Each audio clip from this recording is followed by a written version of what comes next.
hukum pihak terkait loh, hakim yang akan menjawab. Ya, jadi jangan kita diarah-arahkan mau menjawab kemana begitu. Silakan. Saksi. Baik, terima kasih Yang Mulia. Baik, saya mohon maaf kalau mungkin ada yang tertinggal, nanti bisa kalau diizinkan bisa yang bersangkutan untuk menanyakan kembali. Jadi saya mulai menjawab dulu. Saudara saksi, kalau yang mirip dijawab gabungan saja, nggak usah per orang baik, ya, supaya agak lebih efisien juga. Baik, jadi ketika tadi ditanyakan terkait dengan penanyaan bahwa apa sih yang membedakan Situng Sirekap 2020, Sirekap 2024. Jadi di Situng tadi sudah disampaikan bahwa yang menginput itu adalah pertama, jadi para KPPS itu harus melakukan salinan sejumlah saksi. Dan itu relatifly kalau kita bicara itu juga relatifly yang sangat membuat capek buat rekan-rekan di KPPS ya. Habis itu yang nanti akan melakukan scan, input dan kawan-kawan itu akan dilakukan oleh teman-teman di kabupaten kota. Di Situng 2020 itu sudah mulai diotomasi gitu ya, tapi jumlahnya hanya 3 halaman. Beda dengan Situng 2024 yang satu TPS-nya jumlahnya 75 halaman. Jumlah TPS yang terlibat saya kurang hafal 200 atau Sirekap 2020 Pak. 270 kabupaten ya. Kalau yang ini jumlah pemilihannya lebih banyak, jumlah TPS-nya jauh lebih banyak. Kalau nggak salah sekitar 200 ribuan seperti itu. Jadi secara scale itu berbeda kita bicara. Nah, ketika kita bicara terkait dengan bagaimana development Sirekap itu gitu ya. Nah, kami memiliki ada tim tester, ada tim developer, ada tim security, tim infra, tim basis data. Dan itu tim yang segregated. Karena saya kebetulan adalah security, jadi saya harus ngecek semua kerjaan. Makanya kayaknya itu sebabnya saya yang harus datang ke sini untuk menjawab pertanyaan di majelis ini. Oke. Nah, ketika kita bicara terkait dengan apakah mungkin orang di dalam itu melakukan pengubahan atau seperti itu. Kalau kita bicara, kalau dia punya authorization, dia bisa. Tapi itu sebabnya kalau di kasus yang Lampung tadi, itu kita bisa tahu itu siapa yang melakukan, jam berapa dia melakukannya, IP-nya berapa, kita semua catat. Karena di dalam security itu ada 2 pendekatan. Yang pertama kita mencegah kejahatan atau kita mencatat kejahatan. Karena orang kan kalau kita bisa mendeteksi, oh ini penjahat, ini orang baik, nah kita lakukan pencegahan. Tapi kan bisa saja orang yang kita deteksi sebagai orang baik, ternyata lambat laun dia melakukan kejahatan. Belum tentu orangnya, tapi bisa saja perangkatnya disusupi oleh malware. Itu. Jadi kami melakukan pengetesan dengan tim yang terpisah, dan masing-masing tim bertanggung jawab atas hasilnya dan ada cross check dan kawan-kawan. Nah, ketika kita bicara, tadi ada pertanyaan gitu ya, apakah memang benar bahwa kami itu sudah merasa paling benar? Tidak ada yang sempurna di bawah langit ini, dan itu yang saya pahami dan semua rekan-rekan kami. Apakah kami sudah diaudit? Sudah, kami diaudit. Bisa dipakai. Ada 2 lembaga yang melakukan audit, BRIN telah melakukan audit, dan BSSN telah melakukan technical assessment. Karena cukup lama saya harus nahan fakta ini, mohon maaf Yang Mulia.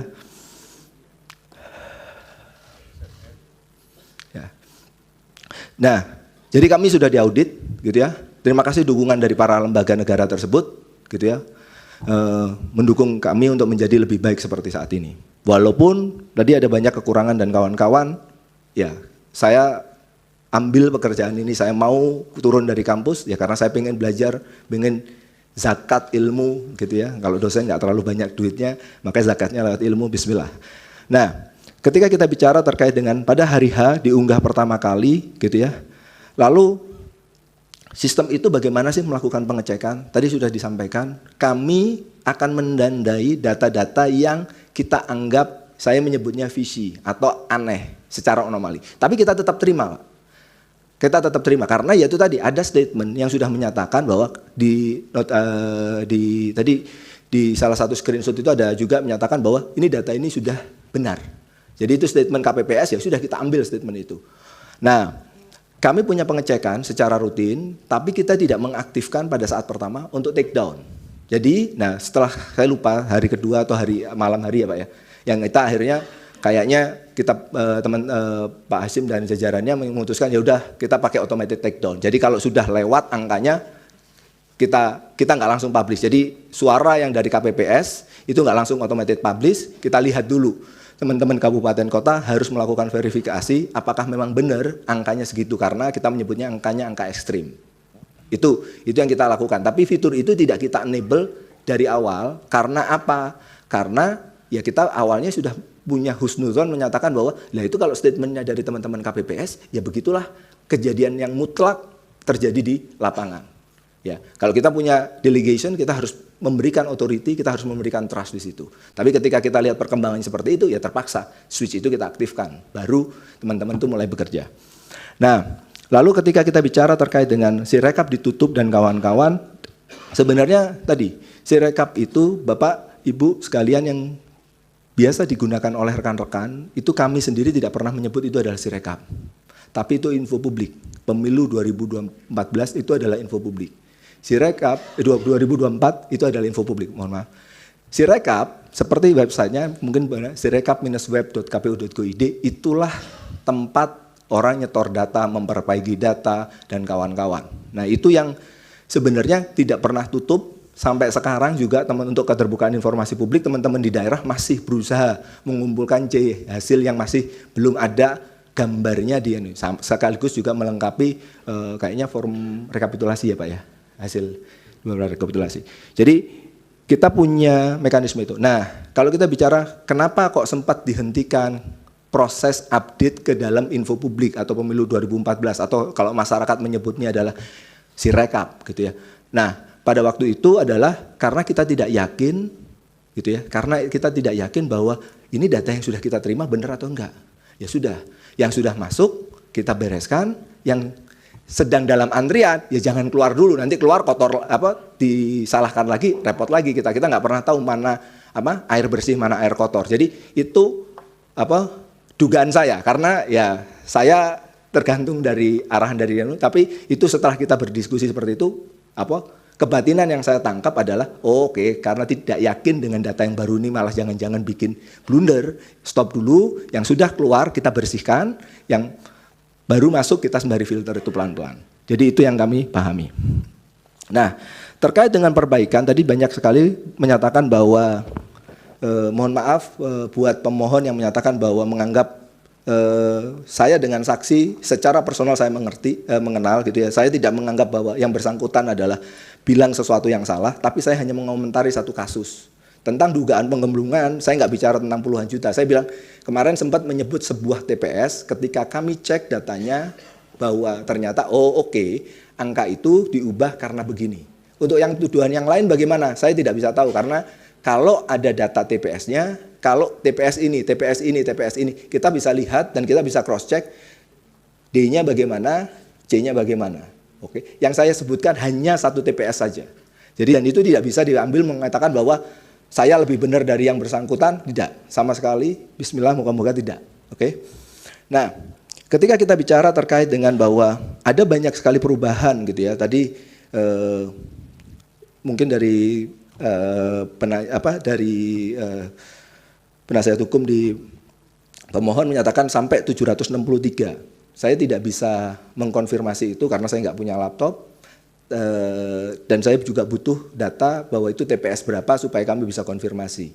Tapi angka 763 itu luar biasa besar sebenarnya. Jadi kami kalau memang itu ada data TPS-nya bisa disampaikan ke KPU untuk kita lakukan investigasi bersama-sama. Nah, selanjutnya ada beberapa pertanyaan yang kita lanjutkan bahwa ada saksi yang menjelaskan bahwa di KPPSB Depok itu bahwa webnya dia tidak bisa dia kontrol. Nah, saya tidak yakin yang bersangkutan menceritakan dengan tepat ya, karena KPPS tidak punya akses ke web, dia punya aksesnya ke mobile. Jadi saya tidak tahu web yang mana yang bersangkutan maksudkan, gitu ya. Terus terkait dengan pertanyaan tentang DPT 204 juta, itu bukan kapasitas saya untuk menjawab karena saya tidak mengerjakan terkait. Jadi Sirekap itu tidak ada data pribadi kecuali data user saja, gitu ya. DPT itu adalah sistem yang berbeda, adalah sidalih dan itu tidak dikerjakan oleh Institut Teknologi Bandung. Berikutnya mobile apps ya, tadi disampaikan bahwa kan beda-beda. Apakah itu bukan bentuk pembiaran? Nanti bagaimana kalau ada TPS-TPS yang akhirnya nggak punya KPPS foto kamera, lalu yang moto adalah sampai di PPK. Nah, itu sebabnya kita agak menurunkan bahwa boleh satu handphone itu dipakai oleh 2 orang. Tapi kita catat, jadi setiap kali mereka login dan melakukan handshaking, mereka itu akan membangkitkan sebuah penanda kunci privat yang berbeda. Jadi kalau saya login di handphone ini, oke, selanjutnya saya TPS 1, lalu berikutnya adalah Pak Hasyim, TPS 2, maka kunci private saya berbeda dengan kunci private-nya Pak Hasyim. Izin majelis mumpung topik ini supaya dijelaskan mulai dari misalkan katakanlah ya kategori handphonenya, lalu misalkan siapa penggunanya mengidentifikasinya pakai nomor handphone atau pakai email atau pakai apa. Ya. Jadi setiap pengguna itu akan diberikan activation link yang berbeda-beda. Lalu dia akan men-setup login dan passwordnya. Nah, tadi ada beberapa kendala ketika kita uji coba nasional dan bukan BIMTEK ya. Benar-benar pada waktu uji coba nasional, di yang pertama kita sadar bahwa ada beberapa TPS itu yang co-location, jadi di tempat yang sama, tapi yang punya handphone cuma 2 orang dari 14 KPPS ya, 7 sama 7. Ya sudah, kalau gitu mereka team force, artinya apa? Walaupun ada 2 KPPS tapi pakai 2 handphone. Nah itulah yang kita turunkan istilahnya, kita membolehkan ada 1 handphone dipakai oleh 2 orang. Tapi dalam satu waktu itu hanya 1 yang aktif dan setiap kali pindah user akan ada pembangkitan kunci yang berbeda sehingga kita bisa tahu pada waktu digital signature ini file dari mana. Karena kan kalau kita lihat fingerprint dari mobile device-nya kan akan sama ya. Maka benar-benar digital signature-nya harus kita bangkitkan berkali-kali. Itu teknisnya itu yang kami lakukan. Dan itu juga salah satu bentuk buat kita membuat menjadi lebih mudah untuk diterima oleh masyarakat. Terkait dengan ancaman bahwa loh kalau yang ngefoto adalah PPK, bagaimana? Mungkin saya bisa nanya, kalau situng, kalau belum ada situng, apakah ada foto itu? Itu kan yang jadi aneh. Terkadang teman-teman itu menyatakan bahwa Sirekap itu ditutup, tapi gambar masih ada. Sirekap mati, gambarnya nambah. Sirekap salah, apa buktinya? Ini gambarnya. Loh, bukannya gambar itu adalah Sirekap. Loh, tapi datanya beda. Loh, ya oke, kita perbaiki. Jadi ada data, ada gambar, ada chart, itu adalah data yang ada di Sirekap. Dan itu yang menyebabkan juga kayaknya saya merasa bahwa saya nggak kebayang dari Pak Hasyim nih, pakai kupingnya panas gitu ya, sampai ya udahlah dimatiin datanya. Habis itu banyak masyarakat sipil yang menyatakan bahwa, loh kok datanya dihapus sih? Ya, tapi kan pertanyaan berikutnya, kalau datanya salah, dan itu tebakan saya, ini sorry ya, saya bukan ahli tapi sok taunya saya, kenapa itu termasuk informasi yang dikecualikan? Karena KPU tidak pede dengan kualitas data C hasilnya. Yang data, bukan kalau gambar. yang itu biar dijawab oleh apa? Oleh KPU tadi, yang Baik. terkait dengan pengecualian, pengecualian. informasi yang dikecualikan itu. Mohon maaf yang boleh. Oke. Jadi itu yang dilakukan berkali-kali bahwa kami tidak pernah mematikan Sirekap untuk menerima, memproses data dan lain sebagainya. Jadi teman-teman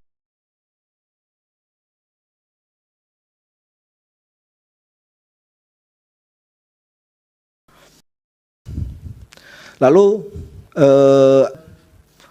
ada sekian banyak data gitu ya. Tadi dari Pak Refli Harun menyatakan bahwa ada salah pindai, lalu ada di kemudian hari malah yang salah pindah itu sampai ratusan ribu begitu ya di tanggal 27.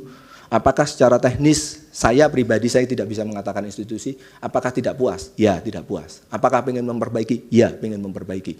Nah, tapi mungkin yang perlu harus kita sadari, saya bukan mencari justifikasi, ya, tapi saya menjelaskan konteks dari permasalahan ini. Akurasi yang kami uji cobakan dengan menggunakan dataset standar minis yang biasa dipakai itu 60.000 itu sudah 90 yang mulia. Akurasinya 99%. Artinya adalah 1 chance dari 100 akan salah. Artinya kalau kita punya 820.000 akan ada 8.200 sekian yang salah. Apa yang disebut salah? 75 halaman itu salah semua angkanya. Tapi kan seringkali karena nilai setitik rusak susu sebelah. Oh, TPS ini salah. Karena apa? 1 karakter salah. Jadi untuk meraih menjadi 100% di praktik itu sangat sulit untuk dicapai. Karena apa? Jumlah TPS-nya luar biasa besar, jumlah angkanya terlalu banyak, jumlah lembarnya juga banyak. Tapi apakah tidak menjadi tantangan ya secara individu untuk memperbaiki, ya. Gitu ya. Tapi mohon maaf sekali lagi bahwa kami saat ini kondisinya begini. Dan kita sudah punya beberapa hal yang kita harus introspeksi untuk meningkatkan kinerja dari OCR dan OMR. Tentang kerahasiaan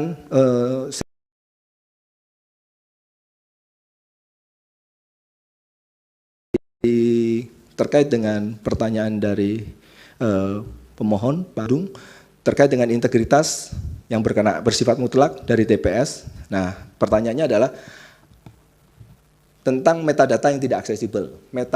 Metadata tersebut ada di dalam file yang Bapak lihat dan Bapak download di pemilu 2024. Jadi bukan di database-nya kita, tidak. Itu file itu, lihat bagian akhirnya, itulah metadata signature di situ.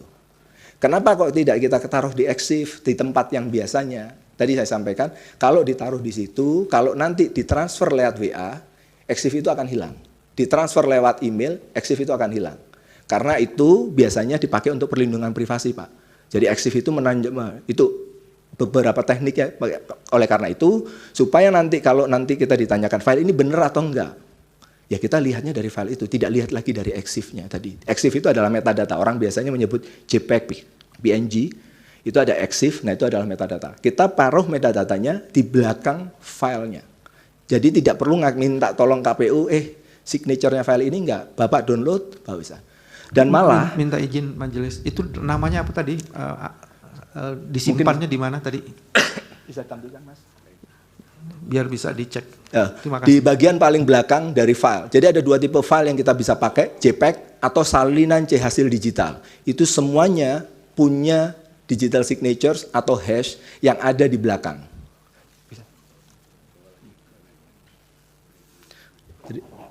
Sama satu lagi majelis, tadi dikatakan sudah ada audit. Bisakah ditampilkan audit itu sebagai alat bukti untuk kita bisa cek? Terima kasih majelis. Itu audit dari dua institusi, nanti kalau apanya nanti disampaikan ke kita ya.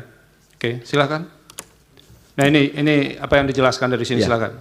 Jadi kalau kita lihat filenya itu ada di sebelah kiri. Nah, bagian yang kita highlight mungkin di zoom sedikit, Mas, yang kanannya aja. Bagian sebelah kanan yang biru, kanan lagi, itu bentuk binary-nya. Kalau kita encode menjadi tekstual, itu adalah sini. Nah, itu adalah bagian digital signature-nya. Dan ini menempel. Rekan-rekan yang biasa melakukan file forensik menggunakan PKCS 12 digital signature, mereka sudah paham bagaimana melakukan verifikasi ini. Untuk tipe yang kedua menggunakan SAA, juga suatu yang terkait. Semuanya menempel di situ, Pak Todung, bukan diakses dengan, dan itu bentuk transparansi kami, gitu ya. Ya supaya kalau ada file palsu juga KPU juga dikasih tahu, TPS ini palsu loh ya. Oh oke, thank you. Kita akan coba telusuri sama-sama untuk memperbaiki kualitas dari data yang diambil oleh Sirekap. Penjelasan dari saksi fakta kami dan ahli kami kemarin, bukan saya. Oh ya, mohon maaf ya, saksi, mohon maaf.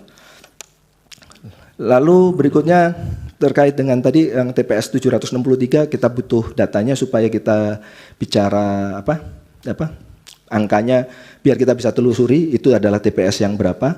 Lalu berikutnya adalah ketika kita bicara terkait dengan suara total sah sama dengan jumlah dari semua suara paslon, ya kalau datanya benar, data kualitinya benar, maka itu yang akan terjadi. Nah, tetapi yang terjadi adalah kalau kita bicara di Sirekap itu, kalau kita bicara menu di pemilu 2024 itu ada dua menu, ada tungsura. Nah, itu tungsura itu memang data kualitinya harus tadi ya, kalau menurut Prof. Marsudi adalah harusnya di feedback balik setelah hasil pemilu itu sudah final untuk dikoreksi lagi yang benar angkanya berapa. Nah, sehingga kita nggak bisa menggunakan rumus itu sebagai cek sum untuk ngecek bahwa benar nggak sih juara total sah sama perolehan suara para paslon itu sama nggak bisa di tungsura, di form C, karena datanya saya pernah lihat ada beberapa satu gitu ya, mungkin kasusnya pilek satu gitu, total di bawah 5 gitu. Saya bilang ini gimana sih 1 tambah 1 kok jadi 5? Tapi karena kita bilang itu adalah kebenaran mutlak, Sirekap nggak bisa bilang ini jadinya 2 ya. Kita cuma bilang 5 ini salah lo ya. Kita kasih merah-merah tadi, kalau di gambar yang tadi kita kasih merah-merah. Nah tapi merah itu mau dilanggar ya seperti halnya lampu merah kan. Ini kamu harusnya berhenti. Kalau dia ngelanggar gimana? Ya Itu yang kita apa, Bapak dan Ibu sekalian pengen melakukan pengecekan suara total sah sama dengan suara seluruh paslon gitu ya, itu silahkan dicek di apa, rekapitulasi, itu harusnya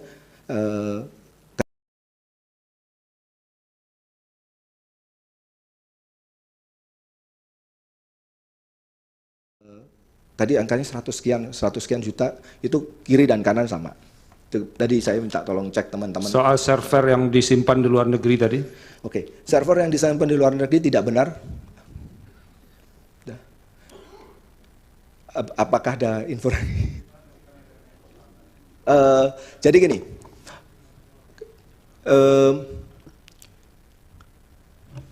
kami melakukan kesalahan, kami melakukan kesalahan, gitu ya. Pada detik-detik pertama launching Sirekap, sehingga IP Indonesia aslinya itu terlihat. Dan itu kita butuh waktu sampai 18.30, alhamdulillah kita dapat pinjaman IP yang akhirnya Bapak lihat IP-nya sekarang, gitu ya. Tapi servernya kan nggak mungkin server kita install API. Jadi kalau IP lamanya Bapak lihat itu IP Indonesia, gitu ya, seperti itu. Tapi IP barunya itu IP shadow yang kita istilahnya IP Anycache yang kita sewa supaya orang nggak tahu IP baru dari Sirekap, gitu ya. Tempatnya masih sama karena nggak mungkin tanggal 14 sudah install di suatu lokasi, terus dalam waktu 3 jam kita sudah install di tempat lokasi yang berbeda di Singapura, di Perancis, gitu, enggak. Gitu. Jadi lokasinya ada di area Jakarta, gitu ya. Ya, untuk lokasi pastinya saya tidak bisa. Dan mungkin kalau kita bicara siapa penyedianya, mungkin Bapak dan Ibu sekalian sudah tahu. Itu jadi informasi publik di sidang KIP kemarin. Masih ada lagi yang mau dijelaskan? Tadi yang dari Bawaslu. Bawaslu, oke. Iya, fungsi edit, mohon maaf. Ya. Jadi ketika ada fungsi edit, apakah memang ada fungsi edit di TPS? Untuk Pilpres ada, tetapi untuk perolehan final hanya diindikasikan sesuai atau tidak sesuai, tapi tidak mengganti angka. Tapi untuk acara administratif atau yang detail-detail yang lain, itu bisa diedit, tapi hanya untuk perolehan final, itu hanya menyatakan bahwa ini sesuai atau tidak sesuai. Kalau nanti tidak sesuai, maka akan diperbaiki oleh teman-teman di kabupaten kota. Tadi yang ditanya itu edit legislatif, pemilu legislatif dengan Pilpres ya? Itu yang ditanya? Ya, sama sampai pada titik perolehan hasil final, Yang Mulia. Ada sedikit perbedaan. Ada lagi yang mau ditambahkan? Sudah, audit tidak sama sekali. Mohon maaf majelis, pertanyaan kami belum dijawab, Otto dan saya, Hotman. Silakan. Saya itu adalah biar mengingatkan gampang bahwa apakah Sirekap ini bisa dipakai untuk mempengaruhi hasil daripada perhitungan berjenjang. Silakan. Oke. Apa yang disebut dengan mempengaruhi? Kalau dengan mengakses gambar itu jadi terpengaruh nggak? Kan Bapak dan sekalian semuanya tidak bawa kertas C hasil kan? Yang akses semuanya pemilu 2024. Apakah itu bentuk pempengaruhan nggak? Saya nggak tahu definisi mempengaruhi itu apa. Kalau mempengaruhi itu artinya adalah kalau di sini menang maka akan menang di sana, enggak. Tapi kalau artinya adalah ada form C hasil yang di Sirekap, gitu ya, yang sering dipakai referensi oleh saksi, itu bentuk pempengaruhan enggak, Bapak? Maksud saya itu termasuk bukan mempengaruhi saja, tapi merubah hasil daripada. Oh, tidak. Karena itu 2 kamar yang berbeda. Izin majelis mungkin untuk memperjelas saudara saksi, dijelaskan begini. Sirekap itu memproduksi angka atau Sirekap itu menginput data dalam arti image maupun apa itu namanya PDF ya, rekap, baru kemudian muncul angka Sirekap. Nah, gitu. Sirekap tidak menginput angka karena prosesnya kan ada yang rapat gitu ya. Nanti sudah di-scan berita acaranya, scan, upload, muncul di pemilu 2024 gitu. Jadi kalau begitu hanya image ya? Image begitu. Oke. Cukup? Majelis satu tadi pertanyaan saya belum dijawab. Apakah benar bahwa pada akhirnya hasil manual dan berjenjang itulah yang kemudian dimasukkan ke Sirekap?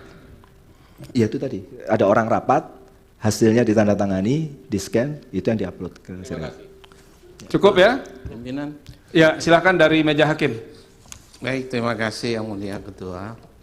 Pak Yudhistira, tadi ahli sebelum mengatakan bahwa setelah hasil tanggal 20 Februari, 20 Maret, itu kan Sirekap quote and quote tidak lagi akan berubah ya, karena sudah final.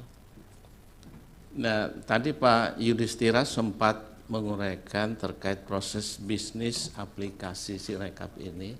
Mungkin bisa memberi gambaran bagi kami, tadi yang dikatakan Pak Hasim kalau tidak salah ada 2 kamar ya.